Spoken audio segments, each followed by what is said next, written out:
வணக்கம்.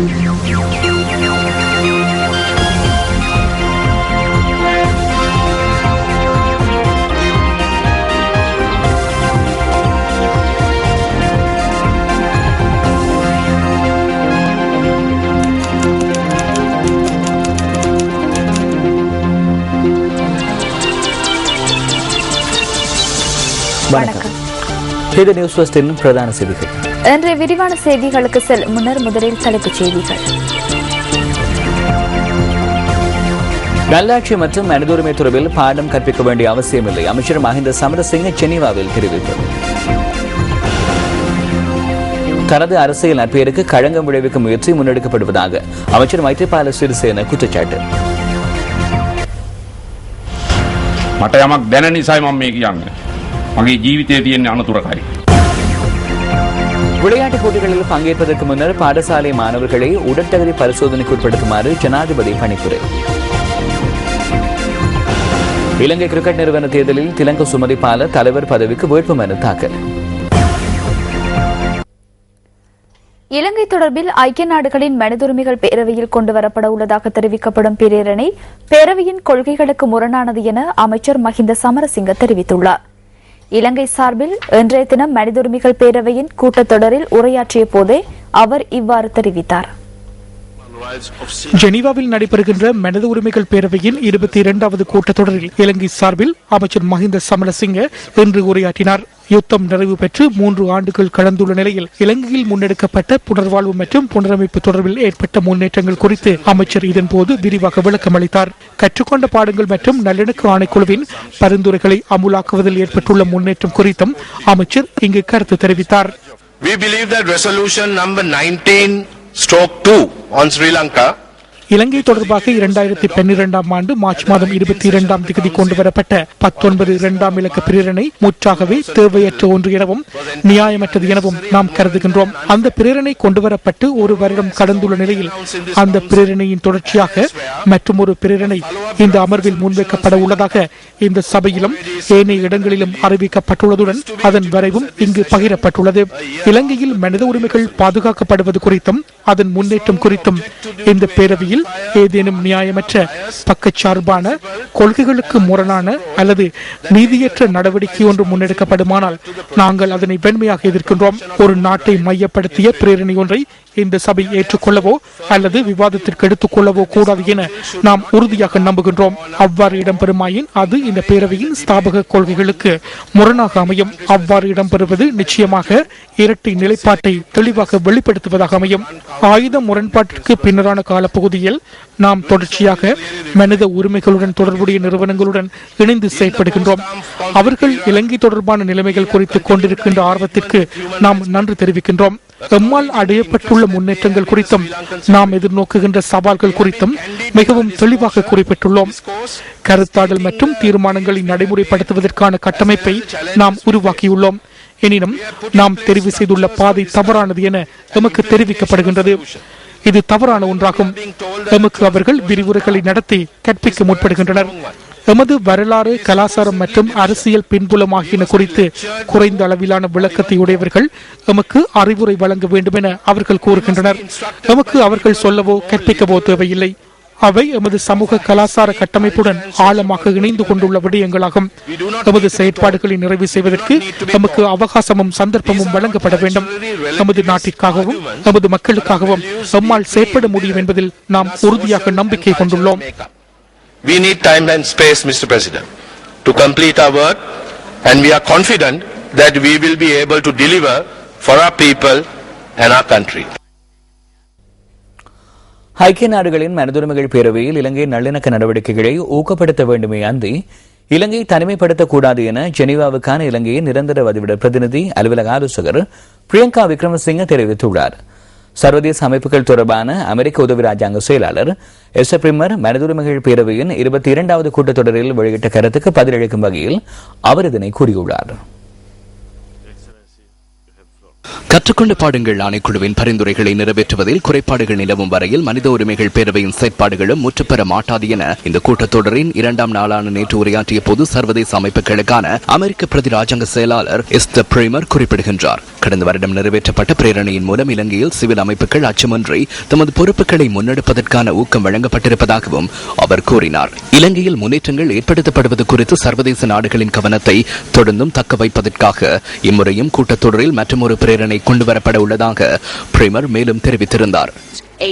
கற்றுக்கொண்ட பாடங்கள் மற்றும் நல்லிணக்க ஆணைக்குழுவின் பரிந்துரைகளை நடைமுறைப்படுத்துவதனூடாக அனைத்து பிரஜைகளையும் இணைத்துக் கொண்ட தேசிய செயற்பாட்டு திட்டம் ஒன்றினூடாக பூரண நல்லிணக்க நடவடிக்கை ஒன்று இலங்கையில் அறிமுகப்படுத்தப்பட்டுள்ளதாக விக்ரமசிங்க தெரிவித்துள்ளார். இலங்கையின் மனித உரிமைகள் பாதுகாப்பு தொடர்பில் ஐக்கிய நாடுகளின் மனித உரிமைகள் பேரவை முன்வைத்துள்ள நியாயமற்ற நடவடிக்கைகளுக்கு இலங்கை கடும் எதிர்ப்பை வெளியிடுவதாகவும் அவர் சுட்டிக்காட்டியுள்ளார். இதேவேளை ஜெனீவாவில் கொண்டுவரப்படும் புதிய பிரேரணை இலங்கைக்கு தாம் வழங்கும் ஒத்துழைப்புகளில் ஒருபோதும் பாதிப்பை ஏற்படுத்தாது என சர்வதேச அபிவிருத்திக்கான அமெரிக்காவின் முகவர் நிறுவனம் சுட்டிக்காட்டியுள்ளது. நிறுவனத்தின் ஆசியாவுக்கான பணியகத்தின் சிரேஷ்ட உதவி நிர்வாகி டெனிஸ் ராலின்ஸ் கொழும்பில் இன்று நடைபெற்ற ஊடகவியலாளர் சந்திப்பில் இந்த கருத்தை தெரிவித்தார். And we feel very strongly that the country needs to address. இந்த விடயம் குறித்து அரசாங்கம் அதிக கரிசனை செலுத்தும் என்று நாம் நம்புகின்றோம். எனினும் இந்த விடயம் நாம் வழங்கும் நிவாரண திட்டங்களுக்கு ஒருபோதும் பாதிப்பை ஏற்படுத்தாது. எமக்கிடையில் நெருங்கிய உறவு உள்ளது. இலங்கை சார்பில் நாம் அர்ப்பணிப்புடன் செயற்படுகின்றோம். எதிர்காலத்திலும் இலங்கையுடனும் இலங்கை மக்களுடனும் நெருங்கி செயற்பட வேண்டும். எனினும் பாதிக்கப்பட்டுள்ள இலங்கையர்கள் தொடர்பில் கவனம் செலுத்துவது எமது அபிவிருத்தி திட்டத்தின் நோக்கமாகும். அதேபோன்று உலகில் இடம்பெறும் ஏனைய சம்பவங்களினால் இந்த நாட்டு மக்கள் தண்டனையை எதிர்நோக்க வேண்டிய அவசியமில்லை. Believe that we should be punishing those populations because of other things that are taking place in the. கற்றுக்கொண்ட பாடங்கள் மற்றும் நல்லிணக்க ஆணைக்குழுவின் பரிந்துரைகளை நடைமுறைப்படுத்துகையில் இலங்கை மீது அழுத்தம் பிரயோகிக்கப்படும் என தெற்கு மற்றும் மத்திய ஆசிய விவகாரங்களுக்கான அமெரிக்க பிரதி ராஜாங்க செயலாளர் ராபர்ட் பிளேக் தெரிவிக்கின்றார். அமெரிக்க வெளியுறவுகளுக்கான குழு முன்னிலையில் அவர் நேற்று இந்த கருத்தை கூறியுள்ளார்.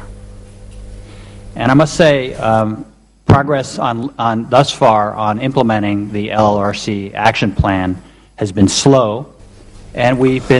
கற்றுக்கொண்ட பாடங்கள் மற்றும் நல்லிணக்க ஆணைக்குழுவின் பரிந்துரைகள் மந்தகதியிலேயே நடைமுறைப்படுத்தப்பட்டுள்ளன. இதுகுறித்து நாம் கவலையடைகிறோம். யுத்தம் நிறைவடைந்த பின்னர் வடமாகாணத்தில் இதுவரை தேர்தல் நடத்தப்படவில்லை. தமிழ் தேசிய கூட்டமைப்புக்கும் அரசாங்கத்துக்கும் இடையிலான பேச்சுவார்த்தை இன்னும் இறுதிக்கட்டத்தை எட்டவில்லை என்பது தொடர்பிலும் நாம் வருத்தமடைகிறோம். 13வது அரசியலமைப்பு திருத்தம் மற்றும் அந்த நாட்டின் பிரதம நீதியரசர் மீதான குற்றப்பிரேரணை ஆகிய விடயங்களும் கவலைக்குரியனவாகும். கடந்த வருடத்தில் ஐக்கிய நாடுகளின் மனிதுரிமைகள் பேரவையின் கூட்டத்தொடரில் நாம் பிரேரணை ஒன்றுக்கு ஆதரவு அளித்தோம். கற்றுக்கொண்ட பாடங்கள் மற்றும் நல்லிணக்க ஆணைக்குழுவின் பரிந்துரையை நடைமுறைப்படுத்தும் செயற்பாட்டின் போது இலங்கை மீது அழுத்தம் பிரயோகிக்கப்படும். அதற்கு இந்தியா உள்ளிட்ட மனிதுரிமை பேரவையில் அங்கம் வகிக்கின்ற மேலும் பல நாடுகள் ஒத்துழைப்பு வழங்கியுள்ளன. அதேபோன்று இம்முறையும் அந்த பரிந்துரைகளை நடைமுறைப்படுத்துமாறு நாம் இலங்கையை வலியுறுத்துவோம். On Sri Lanka to implement its own lessons learned and reconciliation report. We did so with the support of countries like India that voted yes, and a large majority of other countries in the Human Rights Council. Geneva மனிதுரிமைகள் கூட்டத்தொடரை எதிர்கொள்வதற்கான தயார்படுத்தல்கள் எதுவும் அரசாங்கத்திடம் இல்லை என ஐக்கிய தேசிய கட்சியின் பாராளுமன்ற உறுப்பினர் கரு ஜெயசூரிய தெரிவிக்கின்றார்.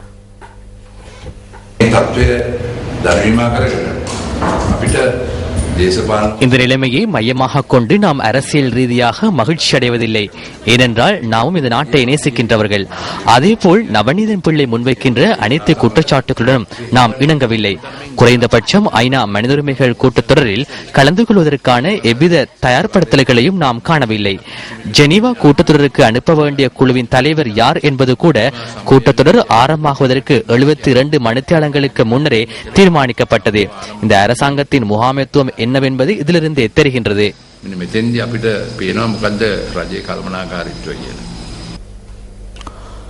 பத்திரிகைகளில் வெளியான கேலி சித்திரங்களில் இருந்து நாம் தெரிவு செய்த கேலி சித்திரம் அடுத்து.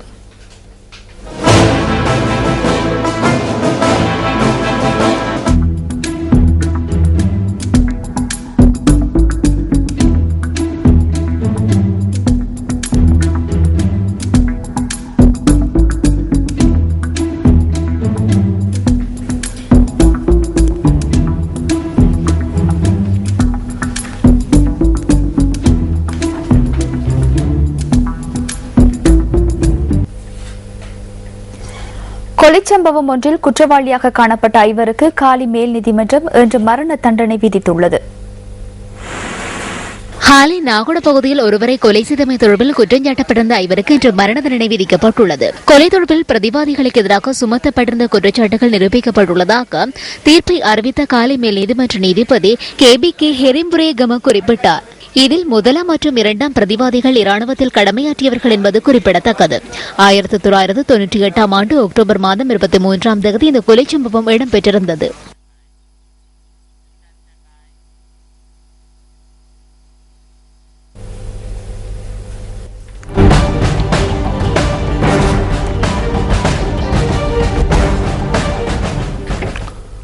விளையாட்டுப் போட்டிகளில் பங்கேற்பதற்கு முன்னர் பாடசாலை மாணவர்களை உடற்தகுதி பரிசோதனைக்கு உட்படுத்துமாறு ஜனாதிபதி மஹிந்த ராஜபக்ச கல்வி அமைச்சுக்கு பணிப்புரை விடுத்துள்ளார்.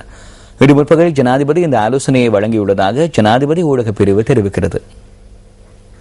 அரணாயக்க ரிவிசந்த மத்திய கல்லூரியில் நடைபெற்ற இல்ல விளையாட்டுப் போட்டியில் 5000 மீட்டர் மரதனோட்ட போட்டியில் பங்கேற்ற பாடசாலை மாணவி ஒருவர் உயிரிழந்த சம்பவம் மற்றும் இதுபோன்ற சில சம்பவங்களை அடிப்படையாக வைத்து ஜனாதிபதி இந்த தீர்மானத்தை எடுத்துள்ளார். இதன் அடிப்படையில் மாகாண கல்வி அமைச்சு, சுகாதார அமைச்சு மற்றும் விளையாட்டுத்துறை அமைச்சு ஆகியவற்றை ஒன்றிணைத்து உரிய திட்டம் ஒன்றை தயாரிக்குமாறு ஜனாதிபதி பணிப்புரை விடுத்துள்ளதாக ஜனாதிபதியின் ஊடகப் பிரிவு தெரிவிக்கின்றது. பிரபல கலைஞரும் அரசியல்வாதியுமான மறைந்த விஜயகுமார் துங்கவின் ஞாபகார்த்த நிகழ்வு ஒன்று இன்று மாலை நடைபெற்றது. கொழும்பு பிஷப் கல்லூரியில் இந்நிகழ்வு நடைபெற்றது. விஜயகுமாரதுங்கவின் 25வது நினைவு தினத்தை முன்னிட்டு இந்த நிகழ்வு ஏற்பாடு செய்யப்பட்டிருந்தது. விஜயகுமார் துங்க ஞாபகார்த்த மன்றம் இந்த நிகழ்வை ஏற்பாடு செய்திருந்தது. புதுடில்லி கொள்கை ஆய்வு நிலையத்தின் தலைவர் பேராசிரியர் பிரதாப் பானு மேத்தா இம்முறை விஜயகுமார் துங்க நினைவு பேருரையை ஆற்றினார். முன்னாள் ஜனாதிபதி சந்திரிகா பண்டாரநாயக் எழுதிய விஜய என்ற நூலும் இதன்போது வெளியிடப்பட்டது. விஜயகுமார் துங்கவின் வாழ்க்கை மற்றும் சமூக செயற்பாடுகள் தொடர்பில் தயாரிக்கப்பட்ட குறுந்திரைப்படம் ஒன்றும் பிஷப் கல்லூரி மண்டபத்தில் காண்பிக்கப்பட்டது.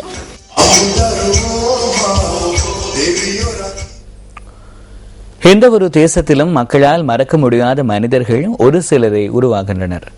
அந்த வகையில் தற்போதும் அனைவராலும் போற்றப்படுபவராக ஒருவர் உள்ளார். அவரே விஜயகுமார் துங்க. கலைஞராகவும் ஒரு அரசியல்வாதியாகவும் அனைத்துக்கும் மேலாக மனிதநேயம் படித்தவராக திகழ்ந்த விஜயகுமார் துங்க 1945ஆம் ஆண்டு அக்டோபர் 9ஆம் தேதி கட்டான சீதுவ பகுதியில் பிறந்தார். 3 தசாப்தங்களுக்கும் அதிகமாக நாட்டின் பிரபல சினிமா கலைஞராக திகழ்ந்த அன்னார் தனது திறமையினால் இசைத்துறையிலும் தடம் பதித்தார். 1977ஆம் ஆண்டு அரசியலில் பிரவேசித்த அன்னார் ஸ்ரீலங்கா சுதந்திர கட்சியின் வேட்பாளராக கட்டான தொகுதியில் போட்டியிட்டார். 1982ஆம் ஆண்டு நடைபெற்ற ஜனாதிபதி தேர்தலின் பின்னர் அப்போதைய அரசாங்கம் அவசர கால சட்டத்தை பயன்படுத்தி அடிப்படையின்றி அவரை சிறையில் அடைத்தது. அதன்போது சந்திரிகா பண்டாரநாயக்கவை திருமணம் செய்திருந்த அவர் 2 பிள்ளைகளின் தந்தையாகவும் இருந்தார். இன முரண்பாடுகளுக்கு தீர்வு காணும் நோக்கில் வடக்கு தெற்கை இணைக்கும் ஒரு பாலமாகவும் விஜயகுமார் துங்க செயற்பட்டார். இனவாதம், மதவாதம் மற்ற ஒரு இலங்கையை உருவாக்குவதே அவரின் நோக்கமாகும். எனினும் 1988ஆம் ஆண்டு பிப்ரவரி 16ஆம் தேதி விஜயகுமார் துங்க படுகொலை செய்யப்பட்டார். விஜயகுமார் துங்க நாட்டு மக்கள் மத்தியில் ஒரு சிறந்த நடிகனாகவும் பிரபல அரசியல்வாதியாகவும் தடம் பிடித்தார். எனினும் அதனையும் கடந்து அவரது மனிதநேயம் இன்றும் அனைவராலும் பேசப்பட்டு வருகிறது.